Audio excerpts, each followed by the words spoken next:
Hey, my Legion, how y'all doing today? And happy Thanksgiving. I'll only be doing a couple videos today because I'm sure you're all home. Well, I mean, you're home. Some with family, some not. I thought I would do this video because this is probably the most unusual Thanksgiving of our lifetime, at least of my lifetime. I mean, at this moment, uh, with Corona and the pandemic and stuff, they're telling people to stay home and don't travel. But a lot of people traveling, and I wish you all safe travels. And I hope no one gets sick. Wear masks and all that other stuff. Um, I know a lot of people are canceling Thanksgiving. My sister canceled, but she has to work anyways. But she canceled it. So I'm gonna spend Thanksgiving alone, me and the cat. Uh, but I thought I'd tell you about a bunch of Thanksgivings dinners I remember and how they've changed. Cause not, I mean, growing up, I'll tell you about how they changed and stuff like that, all from memory. Now, growing up, I mean, like in the 70s and stuff like that, I really don't remember Thanksgiving that much. I know I liked it. We usually thought more about, my sister and I usually thought more about, like, uh, Halloween and Christmas, more likely, and sometimes Easter, kind of. I mean, but the main memories I had of Easter, I mean, of Thanksgiving growing up, is watching the parades on TV and also CBS. This is back when CBS used to have them. I know ABC's had them for a long time, but ABC kind of screwed up. CBS usually had all the holiday specials, but then ABC screwed up, and then ABC put a lot of them on ABC Family. They didn't show them on the network. Well, CBS usually showed them on the network, like the Rankin Bass stuff, all the time, and the Peanut specials. And for Thanksgiving, I remember they had Peanuts Thanksgiving special. And this is back when CBS had like that old school special go dun dun dun dun dun. And they say the CBS special presentation. And it'd be 8 o'clock would be, and this was like a Thanksgiving tradition for a while on CBS. It was the Peanuts Thanksgiving special, and then Ricky Tikki Tavi. I remember in the '90s at Suncoast, I bought my niece. I had to order it, and like my sister's ex, like Ricky Tikki Tavi. What's that? I never heard of that before. Um, I liked Ricky Tikki Tavi. My dad hated that peanut thing. My dad hated all the peanut specials, but he did like Ricky Tikki Tavi. I think it's a great show if you get a chance to see it. I ordered it for $10. I don't know if I paid too much at the time or not. This is like '93. The Suncoast was cool. I like Suncoast a lot on VHS. Well, I remember those, and then I really didn't remember Thanksgiving that much until not that much. I mean, I always liked it in the food and stuff, but until Mom said that there's a place called the Dry Dock in Erie, and this was in the '80s. I didn't really have much memories of Thanksgiving dinners before that, and she ordered a bunch of stuff. She said, "All this was $40," and I didn't have to, and it saved me time and money. I didn't have to do any work or cook or anything like that, because I always thought before that she liked doing that, but I guess maybe she didn't. Maybe she didn't like doing it. It's weird. But I remember the Dry Dock was fantastic. I mean, and then they had like kind of one of the adventures at the time, and they had like a cranberry sauce. Could usually, oh, what was it? Usually, if we got cranberry, I think we just bought cranberry sauce from the can. They put it like in a plate, made it look fancy. And I like this weird fancy spoon to serve it with. Um, But I mean, that's when we really had tried the fancier type of cranberry sauce. I had orange peel. And before I was growing up, I won that adventure. I was like, orange peel, ugh, that doesn't taste as good. But it was fantastic. I loved it. And I remember my memory of that was renting the PG-rated zombie movie One Dark Night and having leftovers from that too. And that's back. We didn't have a microwave until. We never owned. I never used the microwave till I was in the army. I mean, when we didn't have we just heat stuff up in the oven. That's how old school we were back then. This is probably gonna be a long video, by the way. But I thought maybe there's something you can listen to while eating dinner and stuff like that. Talking about past Thanksgivings and stuff. And basically, from that, my mom left my dad. No big deal. And I went in the Army.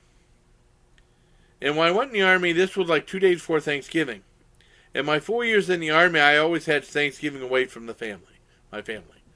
Yeah, a lot of holidays away from the family. I mean, when I lived in Germany for 2 years, I stayed in Germany for 2 years. I mean, I didn't go back home. I mean, you were in like 2.5 weeks vacation per month. And I was in a hole for a long time with vacations. Then I earned a whole bunch of vacations. So you need to start taking vacation. And I was like, well, wait till my time is up. Well, my 2 years is up. And then I went home free. I mean, if you went home, I know a lot of times people going home on leave would pay like $1,300, $1,400 to fly home. With me, the Army paid for all that stuff, and I had to pay like $4 for headphone rentals to and back. And I ended up having 35 days leave coming from Germany. Well, anyways, I'm getting off track. Before going to basic training, the recruiter, I was supposed to go in the Army like the 22nd. Well, I mean, the recruiter's going to pick me up and take me to the Holiday Inn. You spend the night there, you know, and that's where everybody gathers and stuff like that. Then that morning, you go to the place in Pittsburgh to go through physical and then, you know, like paperwork and, what else? Paperwork and like the swing and the oath and stuff. And going to the Holiday Inn at first, Tuesday night, I was there. And they said there was like a curfew and stuff like that, and I was with a guy. I was startled because the recruiter said, like, there's a curfew, you have to be there at a certain time, and tell you your room number and stuff like that, and they give you a 4:30 wake-up call, and he said, I doubt there'll be food there, so you might have to go to a restaurant or something like that. And I told the guy, boy, I mean, I was in the room, I said, boy, I'm kind of hungry. And he said, there's food over there in the other room. I didn't know. And this was like 6, 7 in the morning, and it was a Thanksgiving feast. And it was pretty much picked clean because no one told me there would be food there. I went there totally blind. I went to my room and stuff. And then people would get, some guys said they're going to hit the bars and stuff. Well, I wasn't old enough to drink at the time anyways. But, you know, there was a curfew. I mean, I'm not going to go. I didn't know where I was. I wasn't familiar with the area. And I didn't want to get in trouble and stuff. And then, you know, whatever. But I mean, I did go when I had some of the food. And I was kind of upset. And so I wish someone would have told me this. The recruiter said there wouldn't be food there. And then we got a wake-up call. And we had a catered breakfast. And then, you know, went through all the rigmarole. Then I went to Fort Jackson late that night. Oh, I remember the guy, with that. See, I'm getting ahead of myself. That night, we watched those two shows on CBS, that and Ricky Tikki Tavi. And I remember my dad was always shaking his head. He ate all the peanuts better when Woodstock was eating turkey. I was like, why are you saying that? Because he's eating turkey. And then that one guy said, you know, one said, you know, that's cannibalism. And I said, yeah, that's kind of funny. But yeah, I keep forgetting about that. I was upset that no one told me there was food there. It was pretty much picked clean, though. But I mean, there was enough for me to eat there. Then, you know, that Wednesday night, finally, like late that night, going, and then we get up early in the reception station. Then they had another Thanksgiving meal at the Chow Hall. And this is way before, when you first go there, this is before basic training. You go to a reception station, and you do, like, you get all your clothes, you get your clothes fitted, you get all your clothes, get your hair cut, get, like, some instruction about what to expect, and all this other stuff. And then we were in basic Monday morning because, I mean, it was like Thanksgiving and pretty much the post was closed, so we didn't do anything. Saturday, Sunday didn't do anything. Or maybe it was Monday morning, maybe Monday afternoon or Tuesday afternoon we went to bed. I don't remember. But we had another Thanksgiving meal that Thursday, and it was all laid back. Didn't have all civilian clothes, no haircut or nothing like that because it was all shut down. And then in Germany, I think I was in the 581st, and they had the break room and stuff like that had like a kitchen and stuff like that, and a lot of the people cooked stuff, and we had like Thanksgiving dinner there. I think we had one for Christmas too, and they had like a gift exchange. You get someone's name and you give them a gift or something like that. So that was nice. All the other places, they sure as heck didn't do that in Fort Bragg. But I mean, they had like a Thanksgiving dinner type thing there. I can't remember if I went to Thanksgiving dinner to chow. Now in Fort Bragg, some of the guys were saying, "Well, I don't like a chow at all." I like the chow. I can't remember that. I mean, it was a gross story. All I remember is like Thanksgiving, we went to this place to get some subs, and they made us sick, or we started throwing up in a bag, and it was really gross. So don't listen to that part.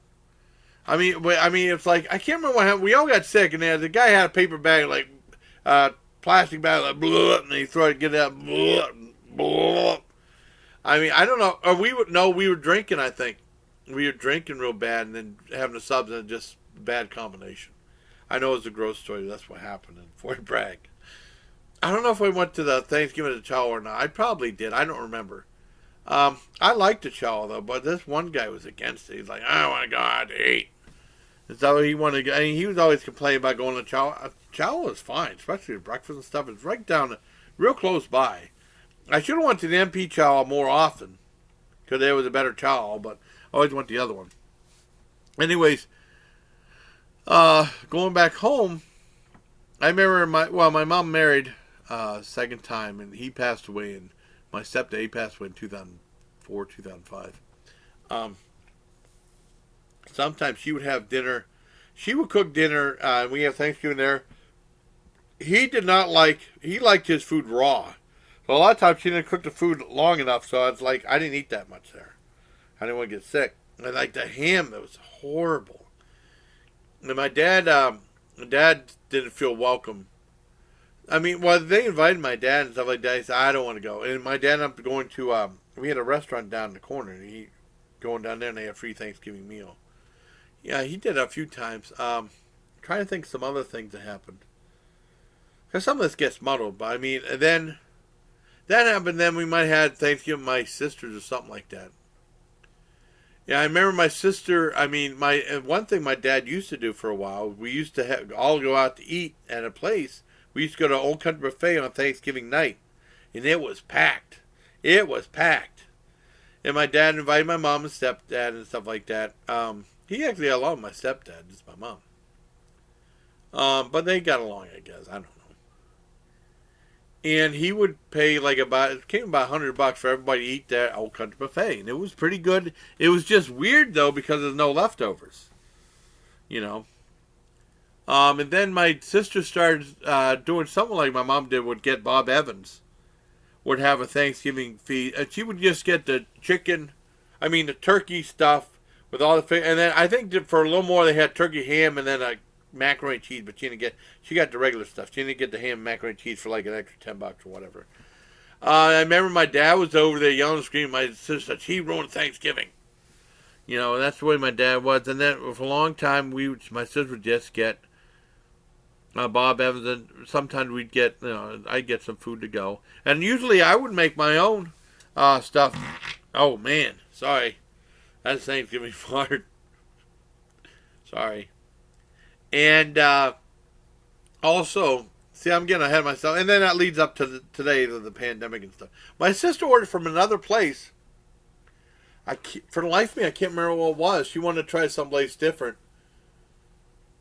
And she said it wasn't as good as Bob Evans. I can't remember what place she ordered from, though. And also, going back in time some, my dad was starting telling me about turkey rolls. I said, everyone at work said turkey roll is really good. And that's like the turkey you can get, usually like 2 for $5 or $3 or $4.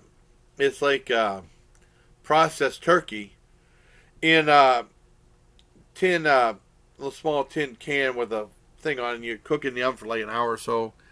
And there was like white meat or dark meat, or I got a combo of white and dark meat. And then my dad complained, I don't like white meat. I don't like dark meat. And then he complained and stuff like all the time. But we used to get that. That was good too, because I used to like making like my own like low budget Thanksgiving dinner. I kind of have that's what this Thanksgiving dinner is going to be, kind of a little bit on the low budget side, but it still will be fun. I mean, so that's my history of Thanksgiving. Whoops. Okay, that was weird. I'm just going to fade out. That's my history of Thanksgiving dinners. I'm drawing all from memory. That's why I got a little ahead of myself on some of that stuff. But I mean, it's definitely changed a lot. I mean, because a lot of times the new thing was people going out to eat. They usually get stuff there. I mean, they used to make stuff them all themselves, or they would get stuff ordered from like a place like Dry Dock, which is no longer a business, or Bob Evans, or my sister said she tried some other place, but I can't remember what the heck it was. And she said it wasn't as good as Bob Evans. The Bob Evans, I think she said was like $80-$90, and then that one with ham and macaroni and cheese was like $100 or something. I think for a bunch of people though. It was good though. And or then just that was the thing, that or going out to eat. And Old Country Buffet is gone by the wayside. Golden Corral's still around though, but Old Country Buffet is not. At least ours is not. And it became an Asian buffet, which John and I were going to go to, and then COVID hit. But John's not the biggest fan of Asian stuff, anyways. But we were going to try it out, hopefully. But I don't know what the impact on buffets is going to be. Hopefully they'll still be around. Cause I liked a lot of stuff we had before this COVID. Taking away our freedom, it really sucks. But I mean, it is a bummer. I think a lot of people are getting COVID fatigue and depressed and stuff over the holidays and stuff. But I want to wish everybody a very happy Thanksgiving. Whether you're alone or like I am, or with family and friends, just stay safe out there. I don't want nothing to happen. I hope you have a really nice time. Okay. I love you all very much. So until next time, bye, please. Take care, my legion. See, I told you it was going to be a long video. I was thinking about this whole time at work, and then I got ahead of myself on everything. I forgot to mention the parade, and I forgot to mention the peanuts and stuff like that. My dad hated all that stuff, but we did watch American Masters, which is a show on PBS talking about people in like media and culture and stuff like that. It's a great show. I've seen some episodes. I didn't see all of them. I've seen a few. I remember seeing like Johnny Carson and like Carol Burnett, Richard Pryor. But there was one about Charles Schultz. Dad watched it with me, but he said he hated the Peanuts and Peanuts comic strips. But I liked those, but I still remember them. I think that the second one about the Mayflower that ABC did was really depressing. I don't know what you think about that, but I hope you liked this video. Bye. Till next time, please take care.